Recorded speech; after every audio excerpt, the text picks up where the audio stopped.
Okay, hello there. Welcome to episode 3 of the run-through for 2020, your favorite novel, no doubt.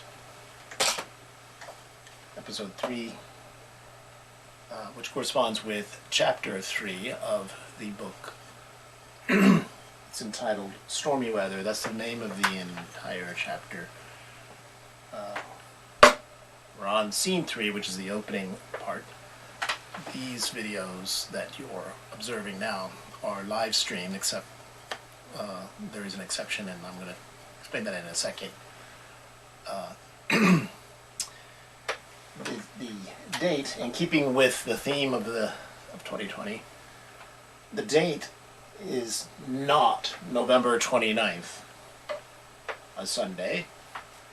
This episode is being pre-recorded. Why? Because the producers said that they needed an installment every Sunday at 1 p.m. for your viewing pleasure.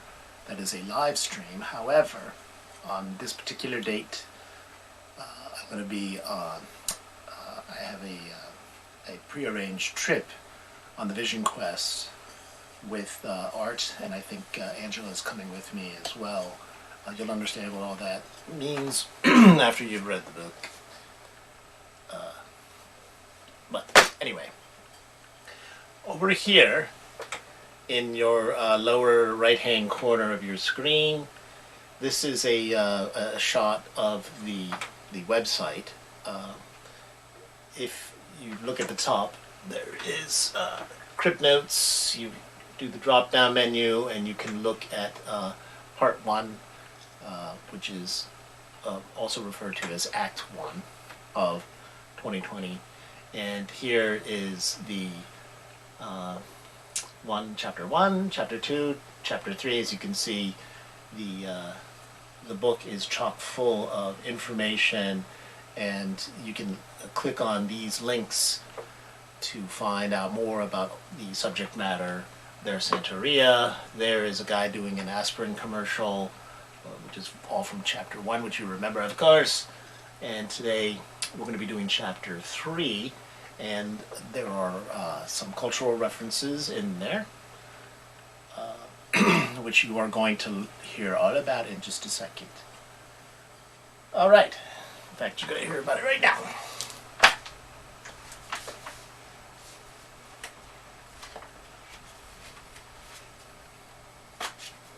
Okay, this chapter 3 is an entry in my log, Captain's Log 20-0003. I wrote this at the Hermitage on a Saturday in the distant future, or your distant future. It's my past. This is one of my favorite chapters of this book, and you'll see why once you've read the whole thing through, I believe. Why is there a reference to bicycle riding and E.T. in particular? Because it is a important feature of the beginning parts of this book, and particularly Chapter 3, which is as follows. Earlier today, I was out back again, staring at the old dock stretching out into the bay, trying to remember some song from way, way back that was hidden somewhere in the recesses of my old, addled brain.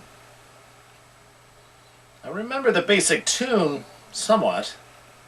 The words were something about sitting out on a dock somewhere, watching the tide or something like that. Who was the guy that sang that song? It was before my time, but I seem to recall my dad singing along to that tune at some honky-tonk he took me to way back when.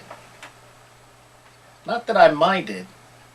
Thinking back on it, though, that was probably not the best place for a young boy to spend quality time with his father. But I took what I could get, I guess. I say the dock is old, but it really isn't that old. We had to build it up a good 6 feet or so, not that long ago on account of the king tides they told us would just keep getting more and more king-like. It's all in one of the manuals. I need to check on that. Seems like the tides are getting more ominous, and we may need another facelift on this old girl. Referring to the dog, of course. There were some storm clouds at the horizon just beyond the docks. Nothing too much to be concerned about these days. We watch the weather sites that are still operating real careful like to keep an eye on things. Have to. We've got to keep a weather eye out in this water world of ours, if you know what I mean. I did know, without having to double-check again, that this was just another typical rainstorm heading our way, like that one back in the 20s, not long before the big one hit us. I wonder if there is something in the manuals about that little storm we had. It was like an appetizer to the big one, I like to say. I made a mental note to check to see if the appetizer was mentioned in one of them manuals. Maybe there was also something in there about that song that was just on the tip of my brain, but not quite there. Otis somebody? Nah, I don't think he had an old country boy name like that.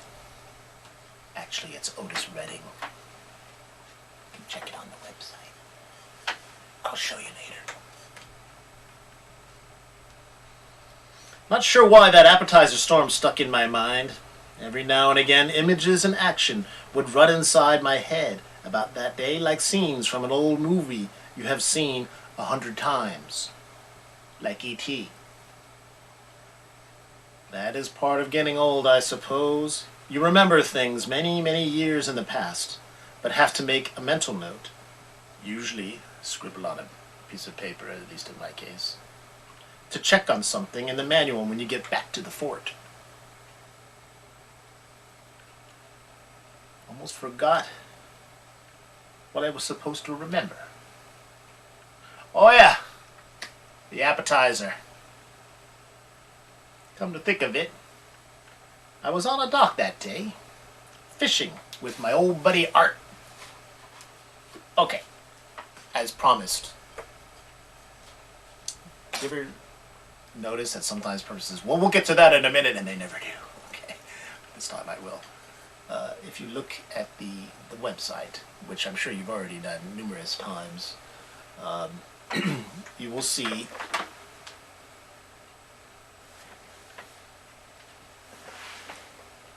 let me show you. You will see up here crib notes where you can get to the chapters. I'm not sure if you can see that so well, but under Illusions of Grandeur, you go to Soundtrack, and there you will find the cultural references in 2020, which are in abundance, for the music that's in there. Now, some of the music you are not that you're going to hear in once you browse around for chapter 3. There's a lot of rain involved. None of this is mentioned in the book itself, and so it's not in either the soundtrack or the movies that are referred to throughout the book. But there are some on the website. So here you see there's the Rolling Stones. The Rolling Stones. There's well, I'm not sure he's mentioned, but anyway, there's Otis Redding. That was his name, Otis Redding. And maybe some of you all don't know who the heck Otis Redding was. But this is why this information is being shared with people who are interested in the book. because it's worth remembering, or if it's new to you, it's worth a check to see about Otis Redding, who was really a fabulous performer and songwriter. He's got a lot of material, but you can go, when you go to the website, check out the soundtrack, and in particular Otis Redding. The song in question, of course, is Sitting on the Dock of the Bay. Okay, I know what you're thinking. Please, Captain, spare us your singing attempts. And I leave it to Otis Redding and other people that are much more talented in that respect than I am. Okay. Thank you very much for joining us. And I hope to see you soon. Or I guess I hope you get to see me, because I won't see you. If you would like to chat, please feel free to do so, or send a comment down there on the thing. And if you subscribe, I would be most appreciative, because it helps our statistics in some respect. I'm not sure exactly why. Thank you. Sitting in the morning sun, I'll be sitting when the evening comes, watching the ships roll in, and then I'll watch them roll away again. Yeah, I'm sitting on the dock